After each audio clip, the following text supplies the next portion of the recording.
we believe these voices need to be amplified and platformed, and we want people to have an opportunity. We know 6 o'clock on a Friday is not a great time for everyone, but we want everybody to have the opportunity to listen to these amazing speeches we have ahead for you.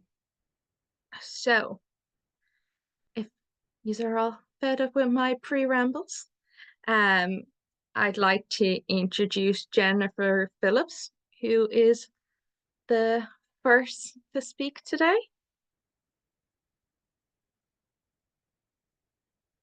And I'll leave you to it, Jennifer. Thanks, man. Hi, I really appreciate being here, and I'm going to talk today just a bit about the story of my family.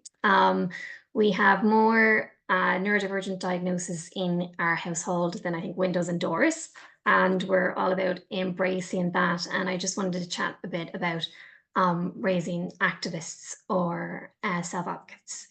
And if I'm being honest, that wasn't something that I had set out to do as a plan as a parent. It was more something that happened accidentally. And in very much the spirit of Neuro Pride, I think my focus was just making sure that they loved themselves, embraced themselves, loved difference, and therefore valued that in others. And I think through that intention, very organically, two anarchists managed to grow. And, often people would think about that argument of nature versus nurture. And though I think we have important roles as parents, I do actually think a neurodivergent person is born with a cheat code when it comes to activism, because one of my favorite neurodivergent common traits is absolutely a strong sense of justice. And I think if you have that within you, and just your very existence as being different in this world or being marginalized, you being yourself or having to survive in, a world that's maybe not aligned to you, makes you radical in itself. So I think when it came to my intentions of just the children knowing that they mattered, I would think what I started to see first was if they were expressing a need, that might be a challenge for me, like the insistence to wear the outfit that you might think is wild or inappropriate to where you're going, and them advocating for themselves and them being themselves and embracing themselves is just an example of, practicing being an activist. And when they might have been presenting me with a challenge that I was trying to navigate, I think embracing that and letting them have their voice, to not feel like they had to conform, I think helped to give them a confidence. And even though sometimes as a parent, and particularly as a neurodivergent parent myself, certain situations might have been a bit of a challenge, what I later realized was the debates that would happen at home or the difficult moments that would happen at home was almost like a mini version of what they are going to be out in the world. And even if that was them banding together to tell me that I was wrong or something was unfair, that's collective action in my book, and that's standing up for themselves. So I think by trying to always embrace that and giving them their voice, it just quite emboldened them. And I loved then hearing, their stories of, being in school, the different ways I felt that they would show self-advocacy and activism. And I think through that, I recognized that as a parent, your child's first relationship with authority or a culture setter. And I felt they very much needed a seat at the table. Their voice mattered. And I think instilling that helps, give them a head start in expecting that there should be nothing about us without us, and that they need to be involved in decisions that affect them. Um, and I think what also helped with, this accidental, like wonderful outcome that I saw with my two little anarchists was by wanting them to be very much themselves and recognize their own um, you know, character as being wonderful and awesome, but also that they have needs that they need to look after too. I think that allowed them to be activists or advocates in their own way. They're very different, and activism or advocacy doesn't need to all look the same. I have one child that will love to go to marches and be the loudest person there, and another that just doesn't have the capacity for that level of noise, but they do their own thing in their own way, and not being expected to conform, I think allowed them to feel confident in themselves in that way. And I've just seen them grow and grow and grow in a way that I'm really proud of. And it was quite unexpected for me that when I saw these qualities develop in them, uh, that actually those challenging moments that were maybe difficult for me as a parent were actually the greatest gift I could have given myself as a parent, because knowing that they can stand up for themselves and stand up for others takes away so much fear of when I can't be there to help them or I can't be there to model for them. And I know that they can do it on their own, in their own way. Um, and so it fills me with an awful lot of pride. And I could talk and talk for days about how, one child will make posters for school or make um, bracelets, for a particular cause. And then another child is particularly challenging and loud and wonderful in that capacity, um, and how they stand up for others. It's something that I think is a wonderful gift as a parent you can give. Um, so it's just about being a bit humble, and letting them love themselves, embrace themselves, and continually, constantly challenge you and make your life extra, extra difficult to help make theirs and the rest of the world's a bit better. Amazing. Thank you, Jennifer, so much. As a parent of a little activist, they are amazing and they are great. But I think all parents that allow their children to be raised in such ways, sometimes, yeah, you're right. It is a challenge when they start using their little debate skills or whatever, or the my body, my choice gets Mhm. used a lot for reasons why they just shouldn't have to go to bed. Yeah, exactly. I had that, my body, my choice. Wouldn't go anywhere, anywhere they didn't want to go. Um, but uh, I absolutely love that. Although it makes it difficult to get things done, I loved that about them. And I'd rather them love themselves and be what society might be considering difficult people, than diminish themselves, and not be able to stand up. I think anything to do with conformity, is just de-radicalizing. It is. And what is it they say? Like challenging children become the change makers Mhm. of the future. So yes, thank you so much for your time, your talk, and for raising those little activists. And um, thank you so Thanks. much. Our next speaker is our own Danielle. Actually, is next on my list. Sorry, Nicole. Hey. Hey. So yeah, Aoife is Neuro Pride Festival. I'm Daniella Bella from Neuro Pride, as Keir said, and I was one of our organisers for the Scrap the Green paper campaign. Um, I thought I would uh, give you a little insight into the way that intersectionality played into the campaign and how thankfully successful it was. I'm gonna kind of go over, I'm gonna be mentioning means testing, discrimination, a bit about abuse, trauma, racism, queerphobia, sexism, and workers' rights, just to let you know.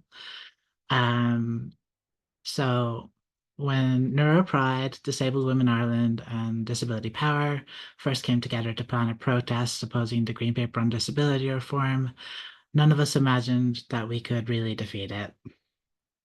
When we, along with Access for All and Margaret Kennedy, came up with the term scrap the green paper, we never knew that it would be spoken in the Oireachtas, let alone by a Taoiseach who we brought to our side on the issue.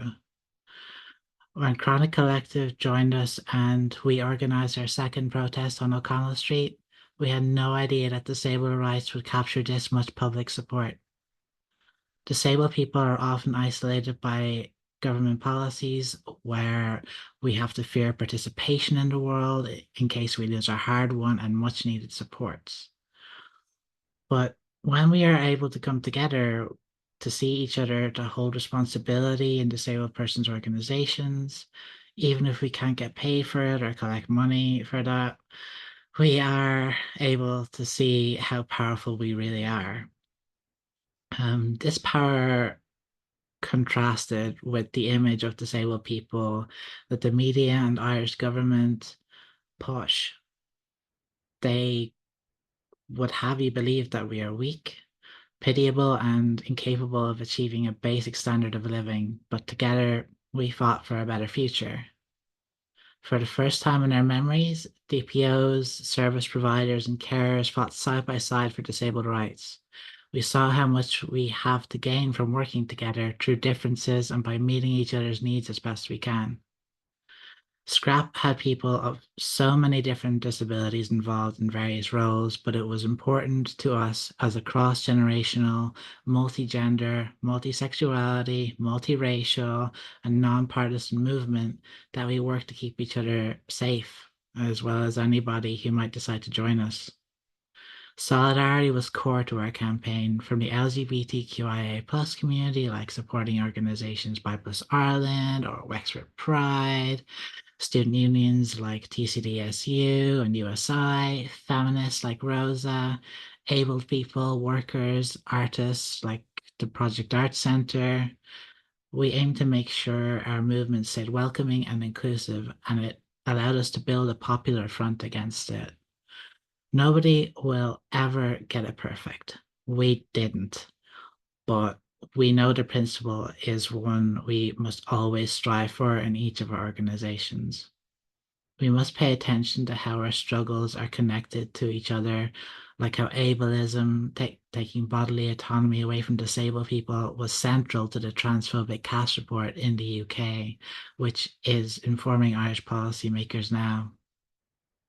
We believe that as we build the disabled movement to defeat travesties like means testing, and if we are to make disability payments universal and inclusive, then we are going to have to elevate each other and refuse to waver on our co-strugglers' rights. We need feminists with us who know that means testing leads to and makes worse domestic abuse. We need workers with us who know that there needs to be a floor through which nobody can fall if they become unable to work, so that no worker needs to stay in their job beyond safe limits. We need racial justice advocates with us who know racism in medicine, social protection, and society in general can leave people of color and minority ethnic peoples like MAQQI and Romani with unsupported impairments and trauma. We need LGBTQIA plus people with us who know that being disabled is much more likely for the queer community due to minority stress, the overlap of neurodivergencies and impairments with queerness, as well as trauma. We need refugees with us who often need care for disabilities acquired or untreated while escaping their countries of origin or gained from direct provision, abuse, and deprivation. We need everyone, and the only way we can do that is by making sure that our comfort, freedom, and safety never comes at the cost of someone else's, that we show up to each other's protests, that we do all we can to see each other's humanity. I am so proud of our disabled community made up of so many other communities. I'm proud of every single one of us. Thank you. And end means testing. Trans and intersex women deserve to be in sports, and free Palestine. Thank you so much, Danielle. I don't know if I was audible there, but thank you so much, Daniela. We really appreciate it. Lots of clapping emojis going on here, and people appreciating it in the thing. If you were not aware, the Scrap the Green paper took up a huge amount of our time. This in the I say year. Our years run August to July, so that year, it took a huge amount of our time. And it turns out, don't put out an announcement saying you're taking September off to decompress, because the government will mess over the disabled community, and you'll have to come home early from your scheduled break, because there was 2 or 3 DPOs that all done that and found themselves hustle and bustle by this green paper nonsense. But anyway, sorry. So next we have Nicole from the Disability Participation News Hub. Another lovely acronym that's going to be part of our next glossary of terms. We're making these long names for ourselves. But hello all, it's a pleasure to be with you this evening and speak on the topic Passion for a Neuro-Affirming Future. Thank you so much to Neuro Pride Ireland for their fabulous festival and the amazing events that are taking place this week and next. I'm so excited to hear from the speakers this evening, and the ones that have gone before me, I'm already inspired. So thank you so much for that. My name is Nicole Lonican, the founder of the Disability Participation News Hub, ADHDer, a mammy, and a recent law graduate. I started the Disability Participation News Hub in June, having spent the past year working with disabled persons organisations, or DPOs, and other civil society organisations who were all working towards the implementation of the UN CRPD in Ireland. My role involved coordinating a network all about consultation, capacity building, and the participation of disabled people, particularly through their DPOs. Once this network wound up, I knew that there would be a gap in information sharing and capacity building, especially for DPOs who are largely unfunded and run by volunteers. This is where the News Hub was born. And here is where I will delve into the invaluable work of DPOs and why the News Hub will always be a promoter and supporter of them, exclusively sharing their work as the representative organisations of disabled people. DPOs are led, directed, and membered by disabled people. They are human rights based and can represent one impairment or many. Along with their advocacy work, DPOs can be spaces to celebrate culture and community. Under the UN CRPD, DPOs are specifically named as the representative bodies of disabled people. This challenges the status quo where disability organisations and service providers would assume the role and voice of advocates for disabled people. The UN CRPD now demands that disabled people, through their collectives, should lead the way when it comes to the implementation of the rights the Convention sets out. The UN CRPD champions the co-creation of law and policy with disabled people through their DPOs to ensure an authentic and representative voice in all matters concerning disabled people. Being part of a DPO sounds great, right? They are great, but there are also challenges to running a DPO, especially in Ireland. DPOs in Ireland do not receive specific funding, resulting in organisations struggling to get set up, legally established, and stay running. Many organisations are led by volunteers also working full-time jobs. There is no registry of DPOs in Ireland, meaning that public bodies who want to include them in consultations do not have access to an up-to-date list of DPOs. This sometimes results in the exclusion of and frustration for DPOs who must now compete with larger, well-established organisations, some of whom might be service providers or other non-DPOs. Many public bodies are only now becoming aware of DPOs, and their obligations towards them. As more requests come in from these public bodies, we need to make sure that DPOs have the capacity to undertake these requests. They need funding, capacity building supports, recognition, and accessible spaces to contribute. These reasons and others are why DPOs need your support. Your voice within a collective is essential. It is what creates an authentic collective and ensures that your voice will be part of advocacy at a local and national level. Your skills will support your DPO to grow and ensure that the load is carried equitably. Your collective lived experience translates into changes in law and policy, creating a better and fairer future for disabled people. So, circling back, the Disability Participation News Hub will always be a space to promote DPOs and the participation of disabled people. We deliver a newsletter each week, which includes live consultations, a DPO news section, so you can keep up to date with all the various DPOs across the country, UNCRPD updates at home and abroad, participation opportunities, weekly disability news roundups, and more. The News Hub is unfunded, run voluntarily, and the newsletter can be accessed for free. The aim of the newsletter and the News Hub is to support DPOs and disabled people, as well as allies and public bodies, to build their capacity on these topics and ease the burden when it comes to researching and opportunities to participate in law and policy development in Ireland. So if there's anything I hope you take away from today, I hope I got you curious about DPOs. I hope you look them up, check them out, and consider joining or supporting them. I hope that when TDs start calling around, you might feel comfortable telling them about the importance of DPOs and the challenges facing them. A neuro-affirming future can only be achieved with the inclusion of neurodiverse DPOs and neurodivergent individuals. Thank you for listening and enjoy the rest of the evening. Thank you so much, Nicole. Now, I do have a question that came in, and that was, how can people support the work of the Disability Participation Hub? No, you talked a bit about it, but I know I'm terrible at promoting myself, so I should have been like, subscribe. I can put a link in the chat if that doesn't disrupt anybody's accessibility needs this evening, or I can send you the link to you guys if you want to send it out. But you can subscribe, and we're on X, LinkedIn. What else are we on? Just subscribe, I would say, and you will get your weekly newsletter every week. And also send in news if you have news, or if there's something you're really curious about. Like, we do sections on what a DPO or a DPRO is, and we'll have the UNCRPD and focus coming up and stuff like that. So yeah, just subscribe, share the word, spread the word. amazing. Thank you so much. And next, we have a little rejig of our schedule to help accommodate a few people. But we have a representative from Queer Asian Pride Ireland, Amri.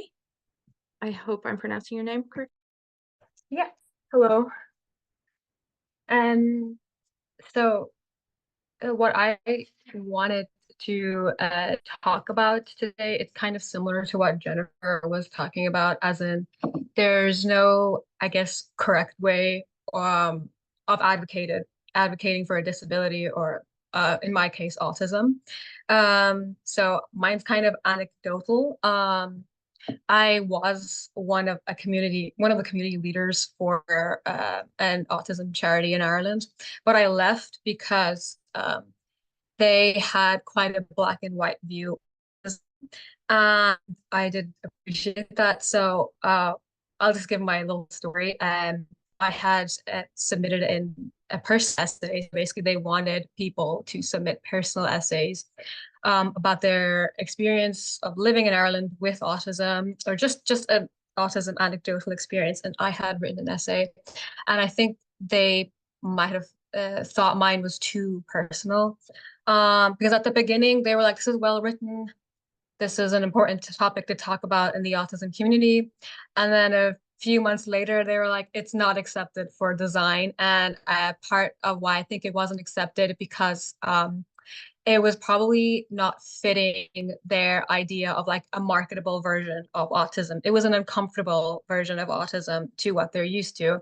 They're an organization that wants to market their advocacy through certain types of events and a certain look of how an autist should look like. The kind of neurotypical gaze. So we've heard of gaze I think there's like a neuro gaze a lot of autistic people may fall into. We look at ourselves to a third perspective. We try and mold ourselves into like this accepted idea of autism. So like my essay was about struggling with female friendships as an autistic femme. So I feel like what talking points I had brought up in that essay might have been too personal, too candid, being like, oh, autistic people are all about, you know, STEM toys and colors and special interests, and there's no like darker reality to it. Because I feel like we want to be accepted by the broader world, neurotypical community, have jobs, just basically fit into society. We advocate for this normalized version of autism, like almost like a gentrified version of autism. So where it's like the annoying aspects of autism, like PDA, alexithymia, meltdowns, are kind of brushed under the rug. And these aspects of autism do make us seem like hateable characters in other people's lives who may not understand autism itself. But I feel like if we don't talk about hateable parts of autism, bring them to the forefront of the discussion, we aren't advocating for ourselves. We have to kind of come to terms with the uncomfortable realities of autism. Like you have incels, you have social rejects, basically. You have those weirdos, those neets, those hikikomoris, and those that's autism manifesting for them. And it's they they never got a chance to discover themselves that at the how do I phrase this right? Being kind of like the quiet kid or almost like a misanthrope um, can come along with the autistic experience. And I feel like we don't talk about that. We're like, oh, those incel freaks, they're weirdos. Let's not talk about them. Or those antisocial people. We're going to pretend they're not part of the community. When ignoring people like those and not talking about the reality, we are not advocating for the like autism as a whole. We're not advocating for our for people like us. I'm not phrasing this totally right, but where I'm coming from this is like, I don't know if you've ever heard of the term pick me either.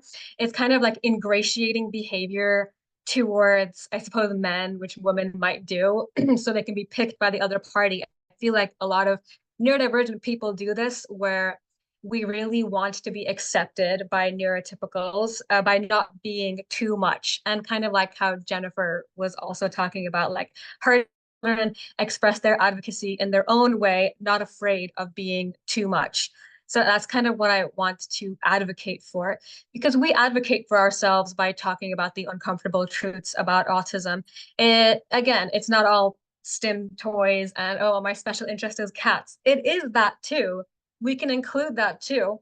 But I feel like when our focus is just marketing ourselves to neurotypicals and making ourselves smaller, we're not doing ourselves justice by not talking about like, because I feel like also when we talk about the darker struggles of it, it makes us seem insane, I suppose. It makes us seem just weirdos. But again, not long ago, lobotomies only became illegal in the 70s. Bedlam was only like what, 100 and something years ago. Neurotypicals will probably not see us as people if we don't advocate for ourselves, create spaces for ourselves, be authentically ourselves, and don't be afraid to talk about resentment that builds up inside of us as autistic people. Because I feel like we're very focused on trying to uplift others. We forget to talk about just how isolating and ostracizing it can be to be autistic, because we're focused on having this uplifting community spirit, which is good.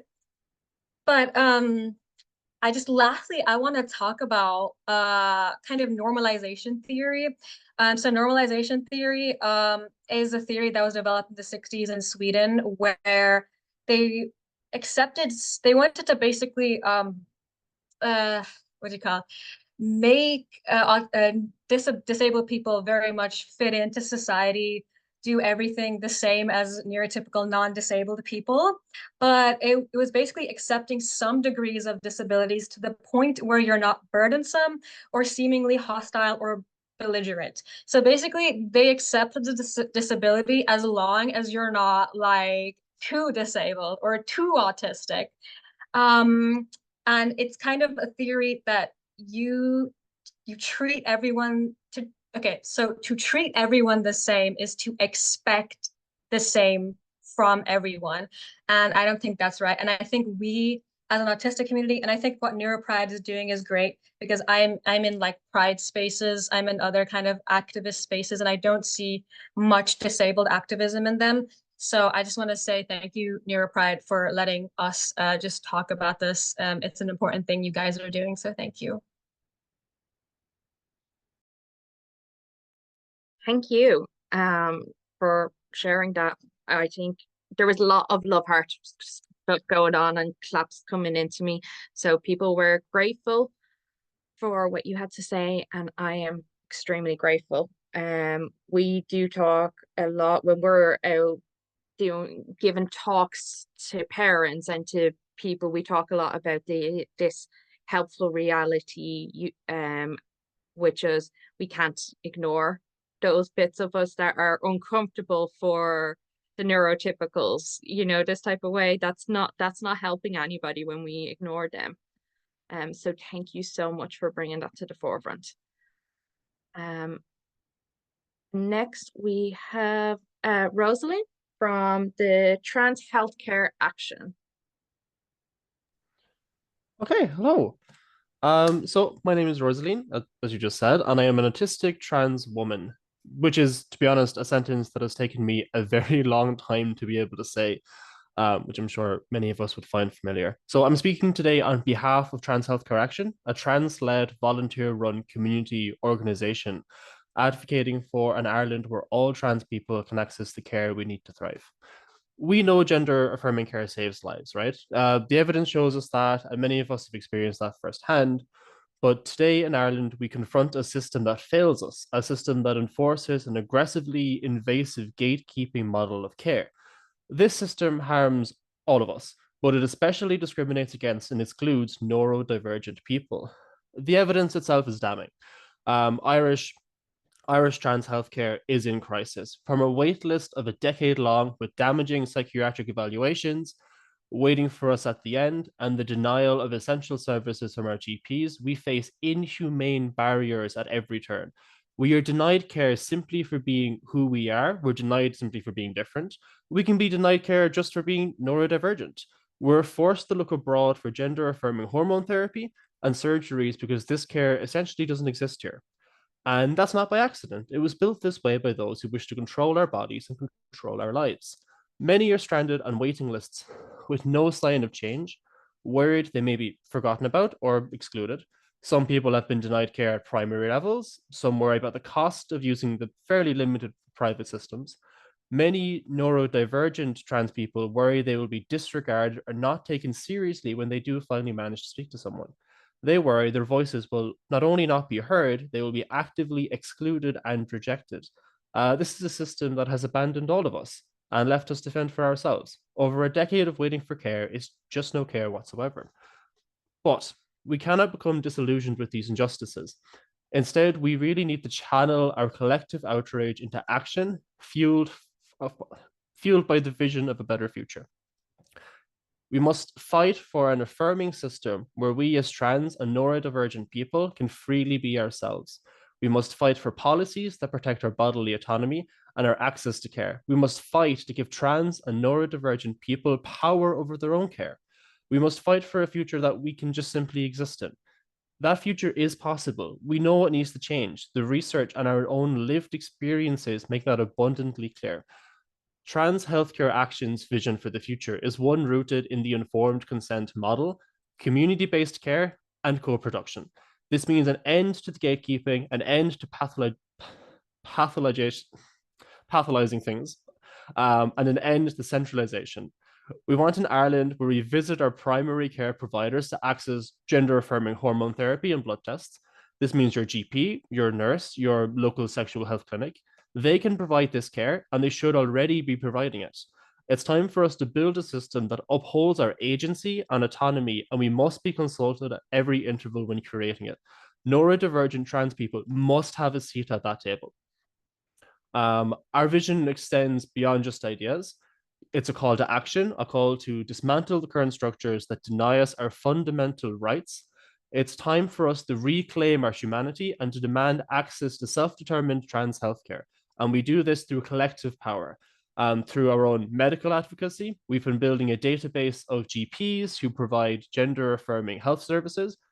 We recently published a guide on alternatives to gender GP, and our medical researchers co-authored a paper debunking the flawed CAST report. In our community advocacy, we've been collaborating with organizations from grassroots to global. One example being our open letter to the HSC, signed by 22 local and international organizations. Our political advocacy has also been pivotal. We've briefed policymakers and advocates in Leinster House, which led to trans healthcare getting raised on the floor of the Senate and the Dáil, and developed a guide on talking to your TDs. Each day, our movement grows and our voices get louder, but we can only continue to turn up the volume by adding more voices to the chorus. So we would need people to join us at Trans Healthcare Action. Our pride is a radical act of resistance against the forces that seek to marginalize us, to discriminate against us, and to pathologize us. We fight for a world where all trans and neurodivergent people can live with dignity and without fear. We carry our pride with us as a beacon of hope and a symbol of our collective resilience. There should be nothing about us without us. We have the power to change what we cannot accept, but to do that, we need as many people as possible to join us, to talk to your TDs, and to volunteer with DHA. So you can open your phone, you can go to transhealthcare.ie or transhealth.ie on Instagram and send us a message. It's time to liberate trans healthcare now. Thank you.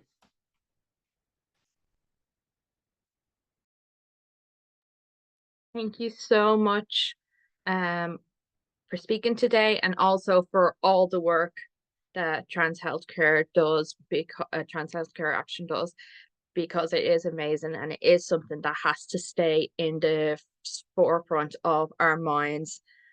With the attacks coming more regular from the HSE and all these removing our treatments. So thank you for all your work.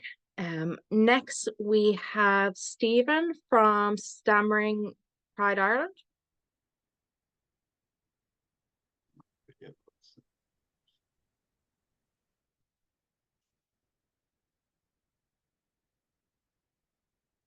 Hi everyone. Thanks to Neuro Pride Ireland for this opportunity just to share. So hi all, I'm Stephen Greene. I'm a person who stutters, and I'm a stuttering advocate. I'm also a board member with the Irish Stammering Association, and I actually run a social media account which is all about stuttering advocacy, which is called Stutterverse. So I would just like to share a little bit about like what stuttering is and how neurodiversity can be applied to us who stutter. I will just talk a little bit about what open stuttering is, and I would just like to share a little bit about like our Stammering Pride movement, which is so supported by the Irish Stammering Association. So what is stuttering? Stuttering at its core is neurological, and it often has a genetic link.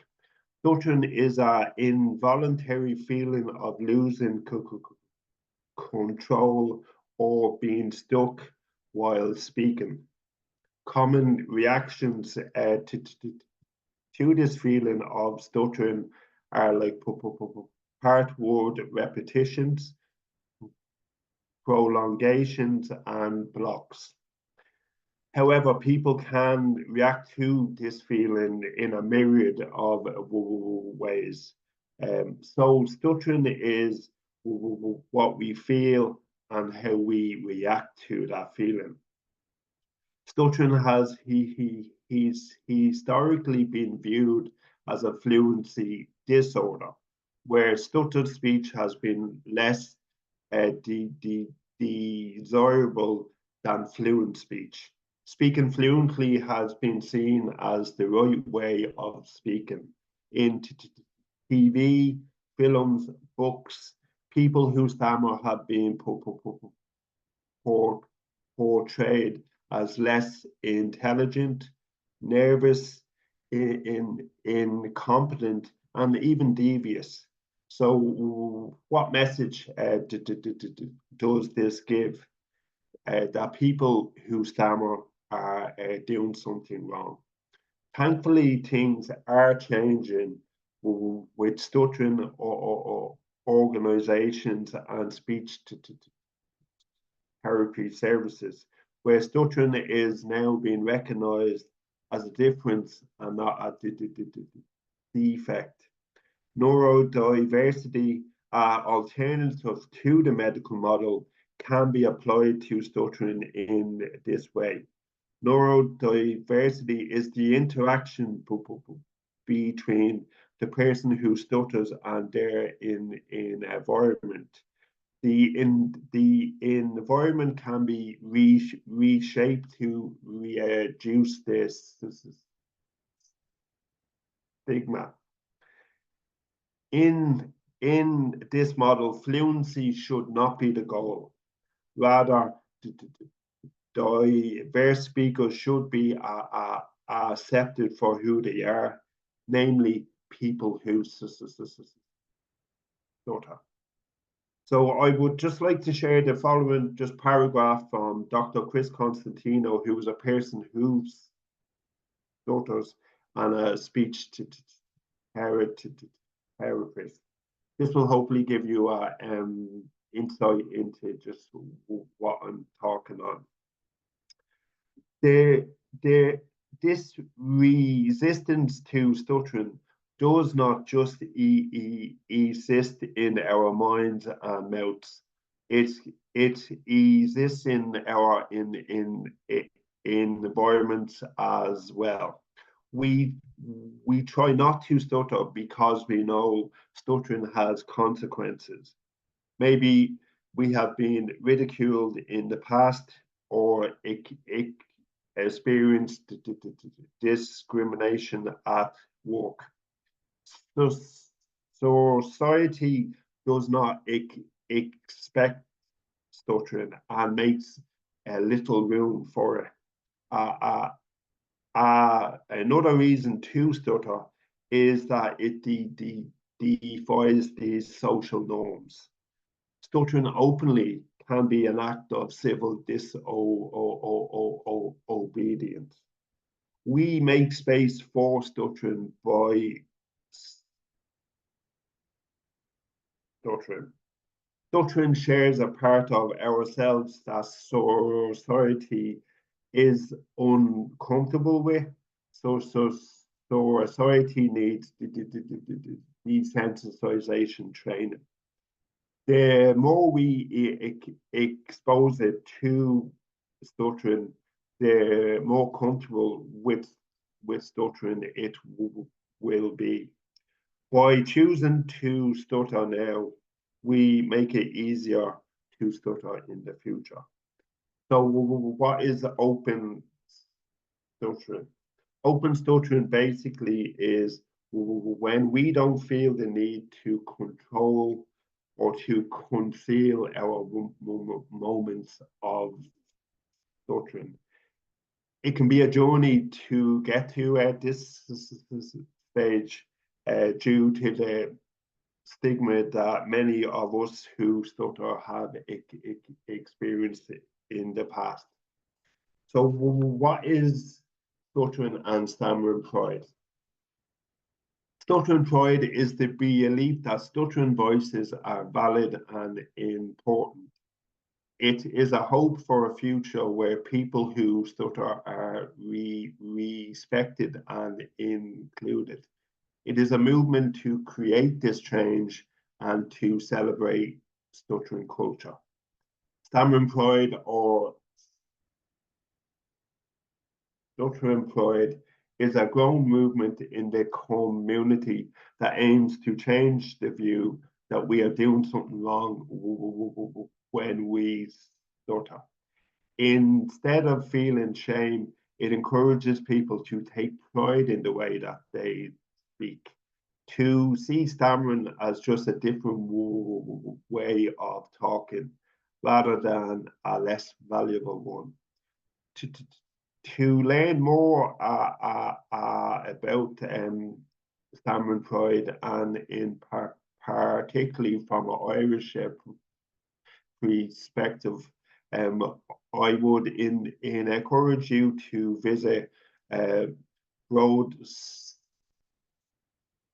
Dracria, which is the Irish for Stammering Pride, and you will be able to find this on the Irish Stammering Association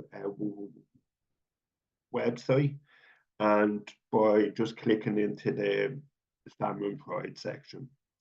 We have wonderful, passionate members just that are kind of driving the Stammering Pride movement in our association. So just to finish, we are in a exciting and enriching time just with the pioneering work of neuro minorities coming together just to challenge old narratives and by creating new perspectives in the pursuit of positive change. So my final note is that our ancestors were pretty clued in.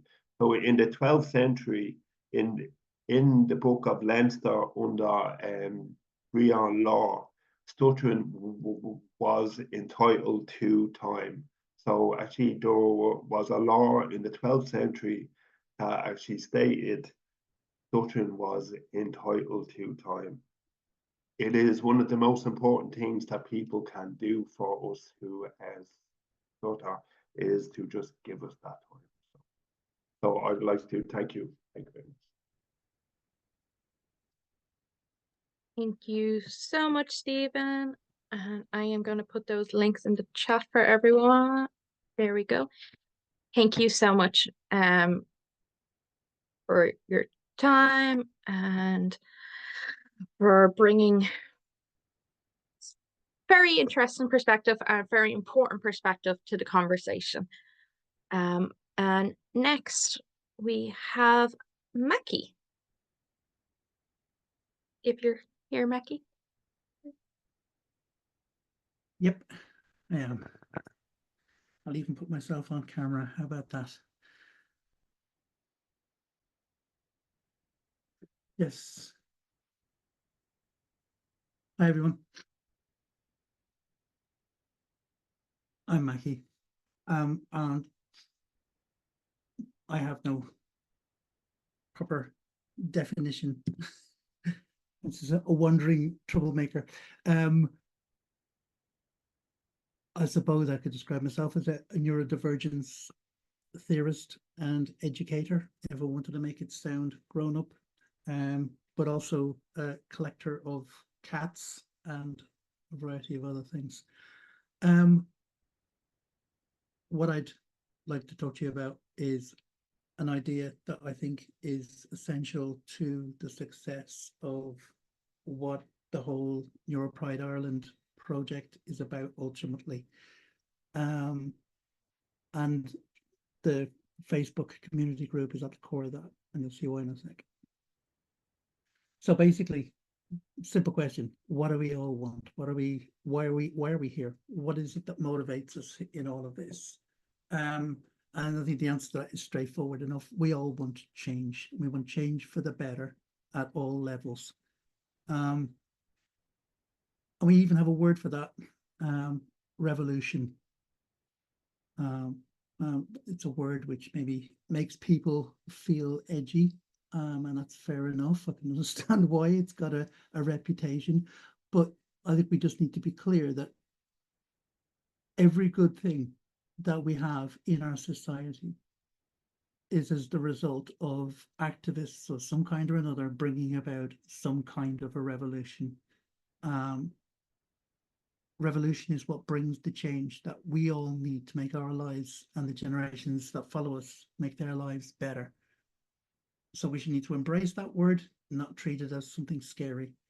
Now, obviously, when people use a word like revolution, what comes to mind?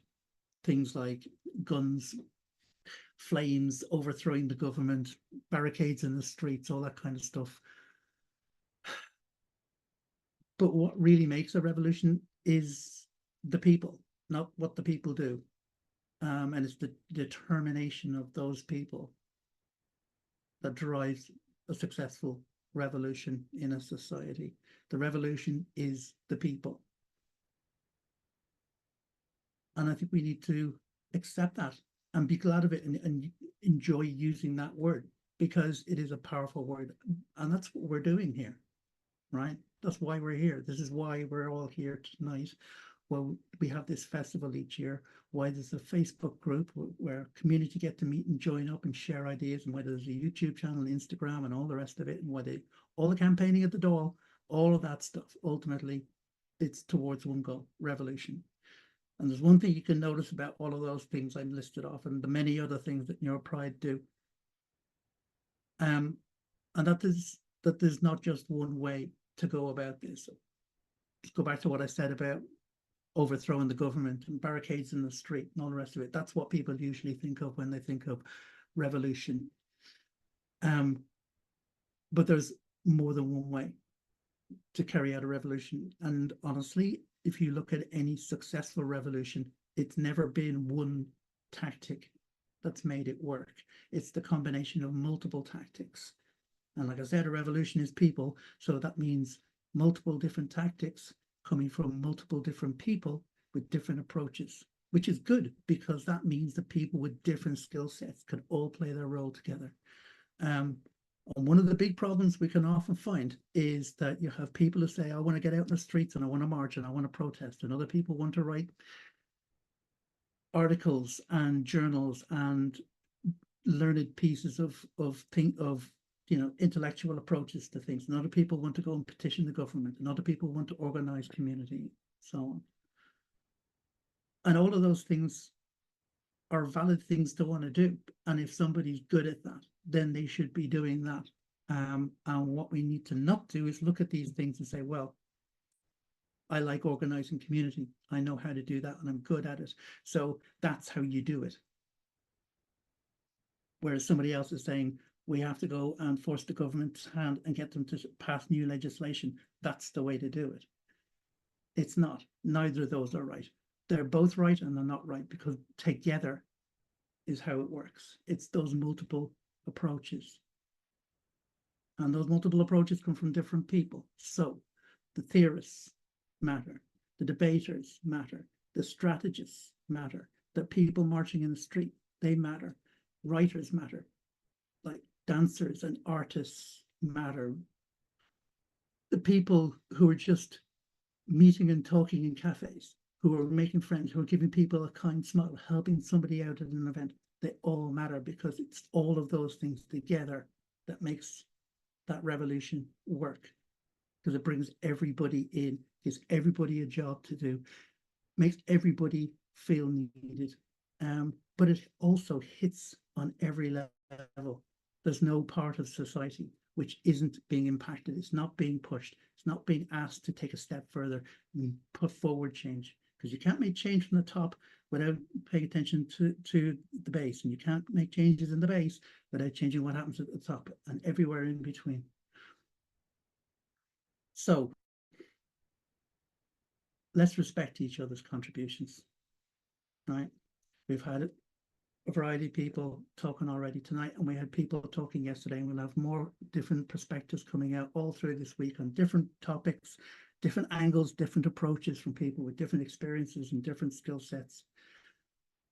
Ultimately, it all comes down to the same thing, though, and that is making change in our community, in our society, in our country, make that happen in a meaningful way, a way that lasts. So respect matters, I guess, is what I'm trying to say there. We've got to respect what other people can contribute, but also honor the fact that there are amongst us plenty of people who can't. They can't contribute, or maybe all they can do is just turn up and say nothing and just be a face in a crowd. If that's all they can do, that's enough. If they want to go and add another name on a list on a Facebook group or click likes on some social media post or whatever, if that's what they can do, that's good. It's all good. It doesn't matter. There's no competition going on. So the great and the good are the great and the good. They're the people who, the Kears and the Danielles and Aoifes and Gillians and all the rest of them who run things like Neuro Pride Ireland and put their time and their effort and their soul into this stuff are the backbone. But everybody who's part of this matters. Everything matters. I've got it in my bio somewhere. Something about everything matters. Everything matters. Everybody matters. And to make that work, we need to think about a community, about ourselves as a community, and understand what makes a community work is its diversity and the solidarity between everybody in that community. And then on a larger scale, the solidarity between our community or community of communities, because it's already like that, and other groups who aren't part of Neuro Pride Ireland's umbrella. You know,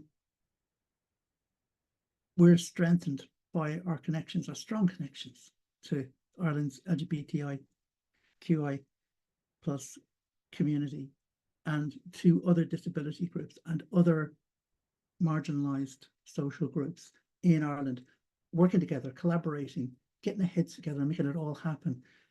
If they can do that across there, and they do, we can do this internally as well. You know, so there's another word that comes up is patience, because sometimes we just need to be patient with other people. We just had Stephen speaking, and I think one of the words that comes up around the whole business of stammering is patience, because that's the first thing that goes out the window for a lot of people when they experience somebody with some different speech format. It's like, oh, why should I have to wait for this? Why do I have to sit and wait? Well, you have to sit and wait because patience is built on respect. We're back to respect again. I like words. Patience, respect, compassion, and dignity of every individual. Put those things together and we've got a real community, because that's what makes a community. Okay, it's where everyone's got their arms linked. Everyone's got respect for each other's ideas. We work together. We understand our differences, and we have compassion and patience for the people who can't move as fast as we can, who can't talk as fast as we can, who are not where we are in terms of understanding ideas.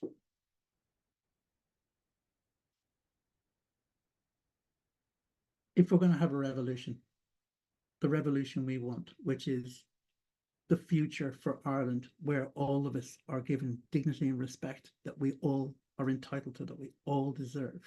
We do that through solidarity within our community, solidarity with other communities. And it's through that respect and through that mutual support that comes from that kind of community building. And applause to all of the Neuro Pride Ireland organisers who have just been fabulous at making something magical and good.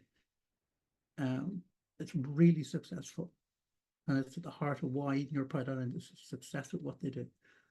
This is what it's about. It's about community. It's about understanding, sharing.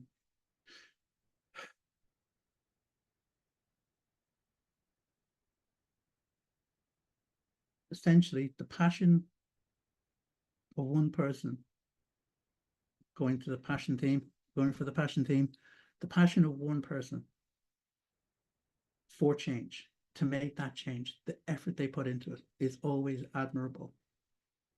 But for that change to happen, you need the coordinated passion of the whole community.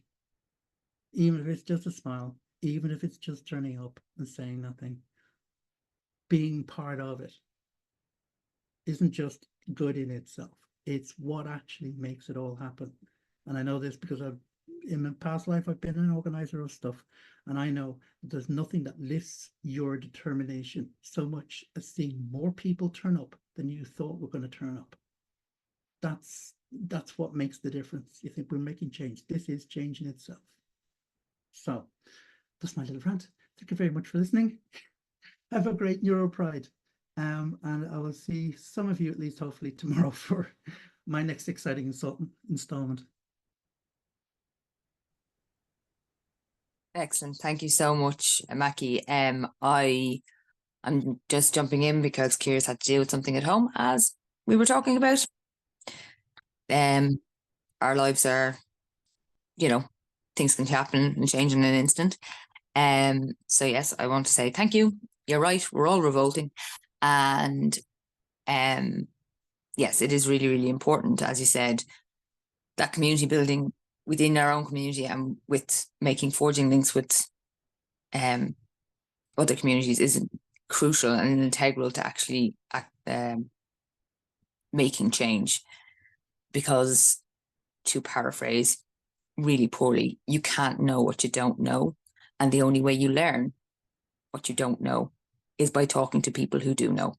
So we're very grateful for everybody here who's come to give their perspective and throughout the years who's come and spoken to us and talked to us and said to us, actually, you're not doing this right, or you should probably go and talk to this person. It's all really, really important, because that's part of growing it. And it's an integral part of activism as well, is being open to being told you're not doing that right.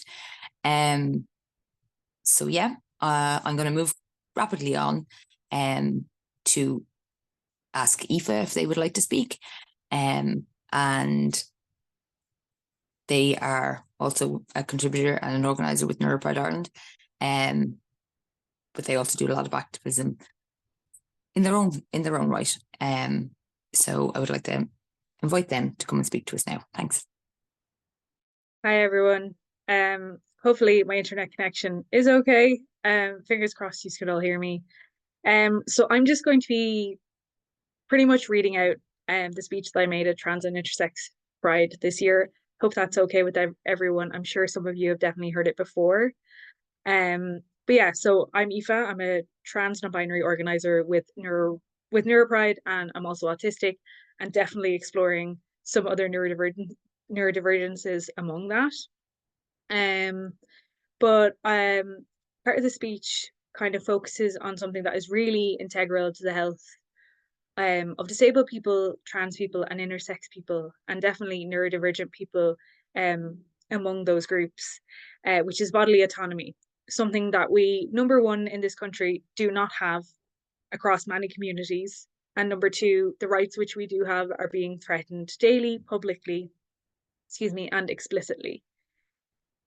So just a few weeks ago, we unfortunately saw the march of right-wing politicians, anti-choicers, and the religious right, who were openly and explicitly sharing their intentions to roll back on abortion access in this country. And obviously in our recent elections, we've seen an increase in votes given to these misogynistic, transphobic, racist, and ableist politicians. And I think something that really strikes me, and I think it has struck a lot of us as activists, is that these people are no longer kind of lurking in the shadows and on the outskirts of society. They're very much out and proud about it, and it's something that we really, as a collective, need to address. So these same, oh, hang on, I think I'm frozen. These same far right people and politicians are using ableist narratives around disabled people in order to further restrict access to gender affirming care, which we all saw the damage of the Cass report, which is now being used by transphobes to further legitimize the pathologization of trans identities. And in particular, the Cass propaganda weaponizes neurodivergences, such as autism, cluster Bs, like BPD and other conditions under the MAD umbrella to undermine the autonomy of disabled trans people. The National Gender Service in this country is an outright disgrace, and they are notorious for denying neurodivergent trans people healthcare, as well as outright denying that someone is trans on the basis of their neurodivergence. I think some of us in this room here can say that we've had to hide our neurodivergence when accessing gender affirming healthcare, or have been skeptical of sharing any of our gender information with healthcare professionals in case they have a bias towards us. And I think this really plays into the widely held ableist belief that disabled people are incompetent and cannot make decisions about what is best for them. And in particular, neurodivergent people, people with an intellectual disability, autistic people, and so on. And I just want to be abundantly clear, and I was abundantly clear on the 13th of July, and I'm being clear now, that all disabled people should have the right to make decisions for themselves, including neurodivergent and disabled people in receipt of full-time care, and minimally speaking and non-speaking disabled people. This includes the assertion of their gender identity and if they wish to access gender-affirming healthcare. Just because someone needs support should not negate their autonomy as a person. There needs to be an end to denying disabled trans people access to life-saving gender-affirming care and self-determination. The far right are also using this ableist narrative of incompetence to remove abortion access in this country, once again citing the belief that disabled people and neurodivergent people can't make decisions for themselves or for ourselves. Access to abortion is so important for neurodivergent people and disabled people. Some people experience conditions that, if they experienced a pregnancy, could put their life at extreme risk, along with those of us who feel like we would not be able to healthily manage pregnancy, childbirth, and raising children, because I definitely fall into that category. Deciding that someone should continue with pregnancy, even if it could kill them, is eugenics. Despite what they say, the far right absolutely do not care about disabled people. Trans, non-binary, intersex, and disabled people deserve to have access to public healthcare that is informed by their experiences and knowledge, and is run by healthcare providers who do not claim to know more about our experiences than we do ourselves, which is something that we come across time and time again. This is a sentiment that is echoed in a long-standing disability rights slogan, "Nothing about us without us." And I echo it now to call for the dismantling of the transphobic and ableist National Gender Service, and for progressive, inclusive healthcare for disabled people and trans people alike. And though I don't think there are any here, I think it's important that we call on people and politicians who claim to be allies of our communities, of neurodivergent communities, of disabled communities, of trans communities, to not let the increase of the far right continue to erode what semblance of human rights we have. We need to ensure that abortion access remains and is more inclusive of disabled and trans people. We need accessible gender-affirming healthcare that doesn't have a 10-year waiting list. We need to address the wholly inadequate disability supports in this country, particularly regarding means testing regarding supports, and independent living for all disabled people. And ultimately, we need to address the growing violence towards women, trans people, disabled people, neurodivergent people, migrants, and people of colour in this country. It's a collective effort, and I think something that MAQQI said, that's the speech finished, but something that MAQQI said really stood out to me, and it's something that I've been holding dear to my heart for the last few years since getting involved in activism, and that is,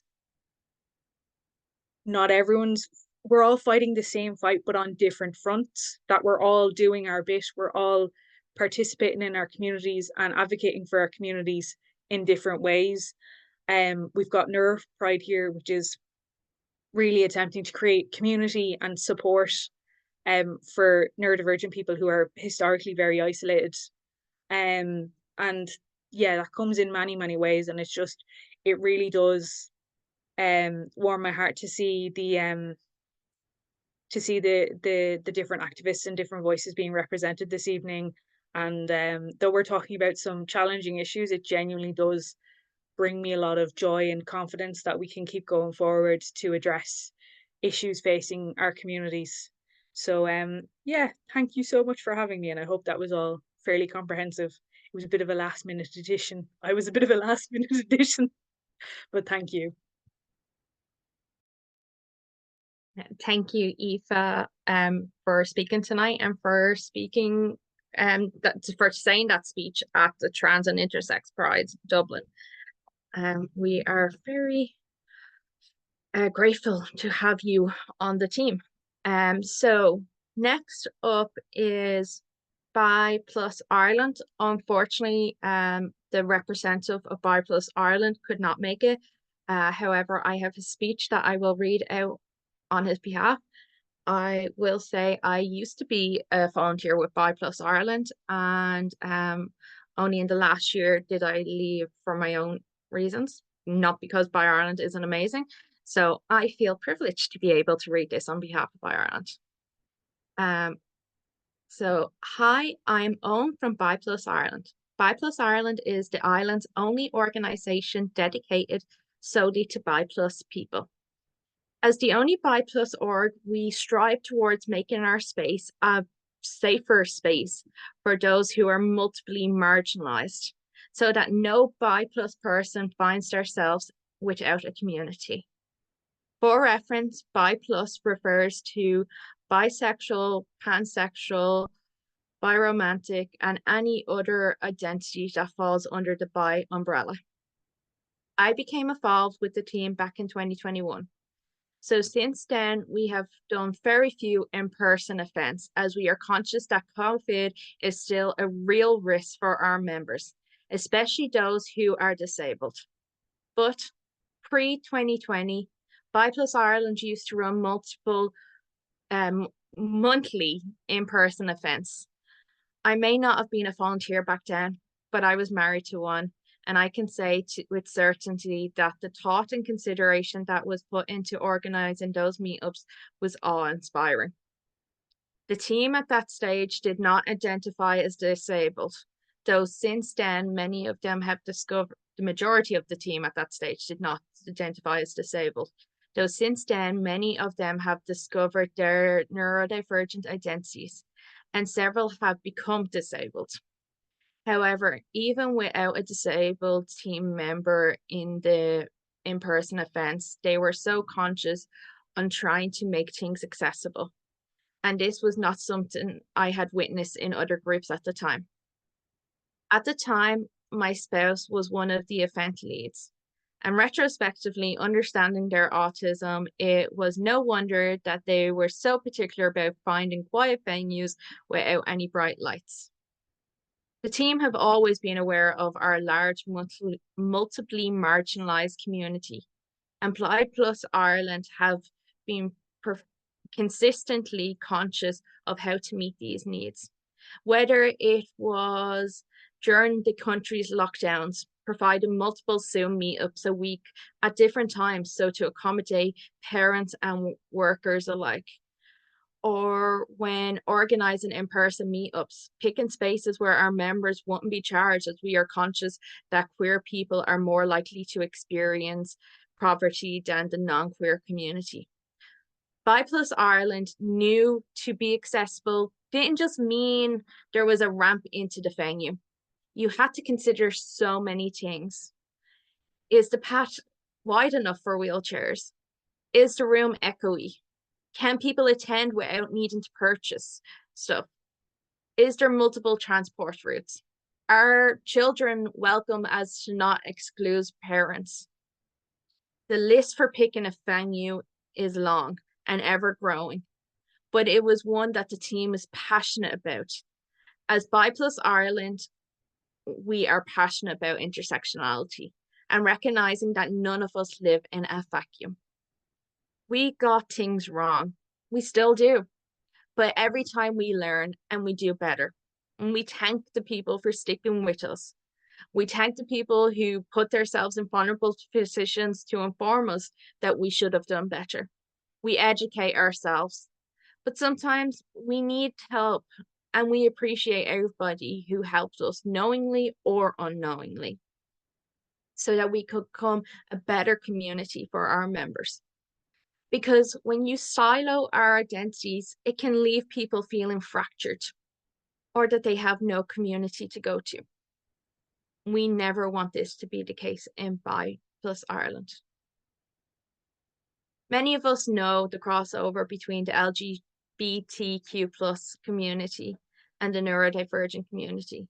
But before I leave, I want to inform you of this. I recently learned that autistic men are 3.5 times more likely to identify as bisexual compared to non-autistic men. As a bi man, knowing how erased bi men are, this is a powerful stat to me and one I will not take for granted. Ensuring neurodivergence people have a safe space in Bi Ireland will always be a core principle for us, along with other multiply marginalized communities. We are grateful to Neuro Pride for any advice they have given us, and we believe in the power of intercommunities. You will not be aware of this, but ourselves and Neuro Pride have, as non-funded organizations, have teamed up on multiple expenses in recent years, such as the cost of the annual Zoom. This practical way of linking communities is one that we cannot take for granted. The more volunteer organizations link in with each other, the greater impact we can have. If you want to find out more about Bi+ Ireland, please visit our Facebook page or our Instagram page. Thank you. And thank you all for listening to that. And thank you Bi Ireland for their contribution as always. We have one last speaker, and I'm aware it has been a long session, so I do appreciate everybody's listening, everybody's commitment. And I'm going to bring on Gillian next to finish us off. But I am very grateful for Gillian for putting together this next bit, because it's one I think is very important. Thanks a million, Keir. I will prefix this by saying that I'm going to be touching on some difficult topics, some difficult history, and I won't delve too deeply. I will let people do their own research into more deeply. Also, I have a migraine. I've taken some medication, but the medication can affect my ability to retain.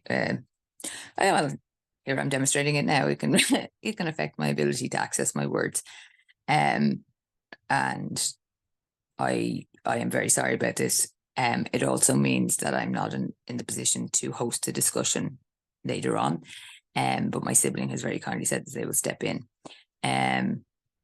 Be perfectly honest with you, if you Google me, you'll get a picture of them anyway. So obviously the universe isn't able to tell the difference between us.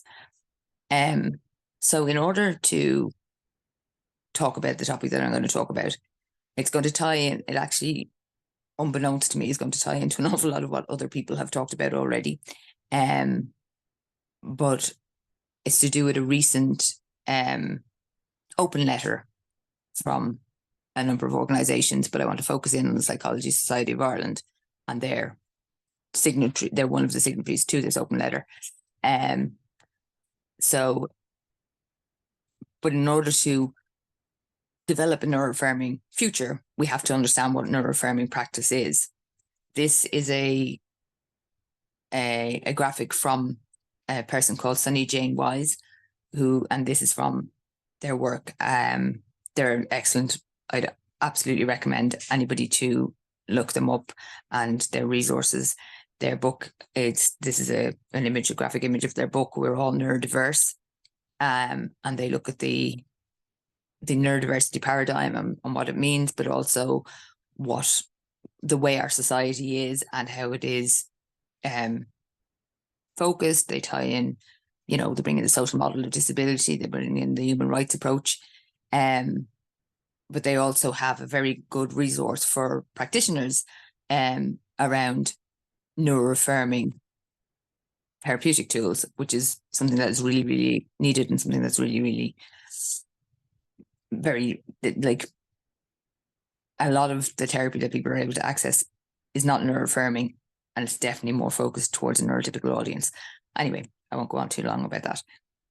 So, as people can probably read there are a lot of steps to becoming neuroaffirming and becoming, and one of them is rejecting the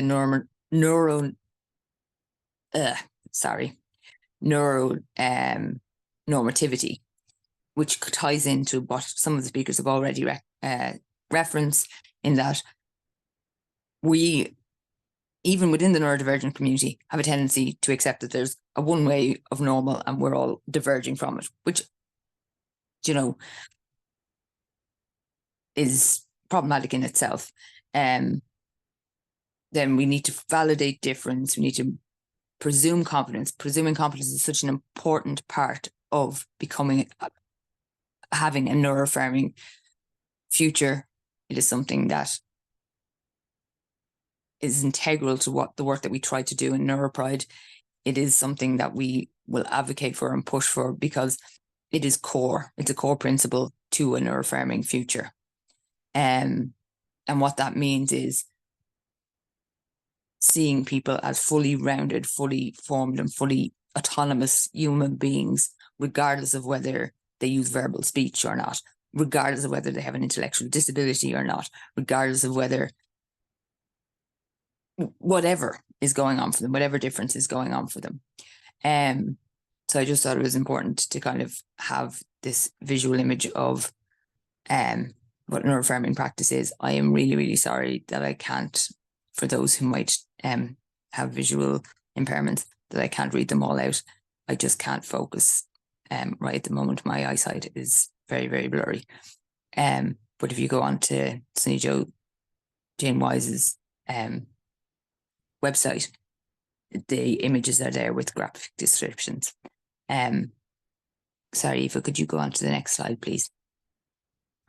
I'm using these slides as an aid more because I find it very difficult to remember things.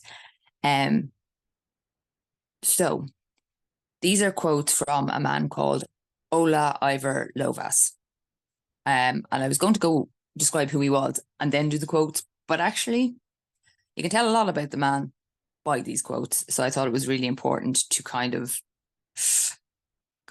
frame what I'm going to talk about. These are not easy quotes. They are not easy to hear and they're not easy to read out. So I do apologize for this. Olav Ivor Lovas is a behaviorist. He is the man that is credited with developing ABA, working on the work of the likes of B.F. Skinner, which is operant conditioning, award and punishment is at the core of what that is. So he began working with deliberately found a cohort of children that he was like, these are perfect for what I want. He deliberately started working with non-speaking children who were already institutionalized, because he wanted to prove that with using behaviorism, he could get them to talk. And so this is why he chose to work with these children. So the quote is, you see, when you start pretty much from scratch, when you work with an autistic child, you have a person in a physical sense. They have hair, a nose and a mouth, but you're not people in the psychological sense. One way to look at it, at the job of helping autistic kids, is to see it as a matter of constructing a person. You have the raw materials, but you have to build the person. I doubt I need to tell you how dehumanizing that is and how this is core and fundamental in what underlies ABA. Even new ABA, even though we've changed it, we don't electrocute people anymore, except that they still do. This is core to what underpins ABA. Is this dehumanizing, that we're not real people? I should point out that he was specifically talking about autistic people, but ABA is used on intellectually disabled people, people with Down syndrome, and other neurodivergent people. They've expanded the business model. So this next quote is when he's talking about a young person that he worked with called Beth. Beth would get very distressed while being experimented on, is the only way to say it, and would display self-injurious behavior. And she would get more and more distressed, and it would escalate and escalate. So Lovas decided that the way to stop her doing this was to hit her. I apologize, this is not easy stuff to talk about. I knew that she could inhibit it, and that she would inhibit it if she knew I would hit her. So I let her know there was no question in my mind that I was going to kill her if she hit herself once more. This man, to his deathbed, thought of himself as a loving, kind person, and that he was doing this in the best interest of this child, and never once questioned how abusive he was being or how it wasn't okay. Because bear in mind, to him, this person wasn't a real human anyway. He also escalated to the point when the rewards and punishments weren't working, when the hitting wasn't working anymore, he escalated to the point of using electric shock. He electrified the floor, he would electrocute the children. Isolation or electric shock may seem harsh, but these are acts of affection for children who have spent large parts of their lives hurting themselves. Again, I am so sorry to bring this up and to talk about this. It's a very difficult topic, but I think it's really important because of the next bit that I'm going to talk about. I need to give you that historical context so you can see why, let's be honest, I'm upset by the next part. Aoife, could you go? Yeah. So it's a little bit of history. So as I've mentioned, sorry, I'm trying to make it bigger for myself because I can't see it. Nova started with a young autism program in UCLA with the task of building a person where there wasn't one before. That was basically the tagline of that program. So he worked with 19 children, and he worked with them for years. And in the standard ABA model of 40 hours a week, these children did basically a full-time job. And the main children that he talked about were Beth, Billy, and Chuck. As I said, mentioned they were non-speaking children. So he would use the methods of extinction, fading, reinforcers, and behave and aversives. And so he would, reward the behavior you wanted, not reward the behavior you didn't, but it would escalate. He would withhold affection. He would basically groom these children so they would want his attention and whatever, and then he would withhold it. And then if that didn't work, he would get physical. The reason I'm bringing this up is because he then took the work that he had done on autistic children and used it in what is called the Feminine Boy Project. Now, people who know their LGBTQI plus history may recognize that name. He worked with a man called George A. Rikers. And what they did was they basically took the work that they'd done on autistic children around trying to extinguish autistic behaviors, trying to change autistic behaviors so they appeared more neurotypical, and use it on children who were displaying what we would now call transgender characteristics, or at the time, feminine characteristics in male assigned children. As you can see, the piece of research is called The Treatment of Deviant Sex Role Behaviors in a Male Child. Again, I will prefix, I am not going to be talking, this is difficult to talk about, and I will be talking about, this did not end well, unfortunately, for the child involved. And and I apologize again. So the child involved was brought to them, and they worked with him, and they would use affection. They trained his parents to use affection and to use physical punishment if he displayed any like if he chose female toys, what we're called considered female toys, if he showed any kind of feminine leaning interests or anything like that, he would get tokens. And as anybody who knows anything about ABA would very much recognize that token system. And at the end of the day, if his dad came home, he would check the token jar, and if there was more red than blue, the child would get hit. And unfortunately, as an adult, this level of trauma took its toll, and he unfortunately took his own life. His siblings are very adamant it was a direct result of the what he experienced as a child. This is important because when we as autistic and neurodivergent people talk about ABA and talk about it as abuse and talk about it, it is a form of conversion therapy. It's not. The Feminine Boy Project is recognized as one of the first sort of scientific conversion therapies for gay people or transgender people. And it's not, when we're talking about this, we're not talking about it as these things are similar.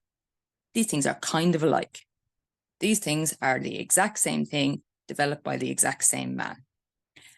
And that is important. If you can go on to the next slide, please.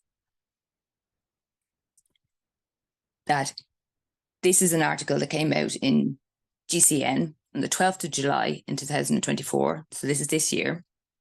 And I want to be very clear. I'm delighted that they had this open letter. I think it's really, really important. And this is not to undermine that campaign and that the work that has been done. But there was a joint memorandum renouncing the damaged conversion practices, therapy practice, was published today by the College of Psychiatrists in Ireland, the Psychological Society of Ireland, and the Irish Association for Counselling and Psychotherapy. That they signed the memorandum to say that conversion therapy practices basically they're condemning conversion therapy practices, and they're calling on the government to bring in a ban that people have been working for a very long time and doing sterling work on this. The reason I'm bringing this up, and as I said, this is really important and it is fantastic. However, their language that they used was that conversion therapy is used on LGBTQIA+ to inherently change who they are, and that is wrong.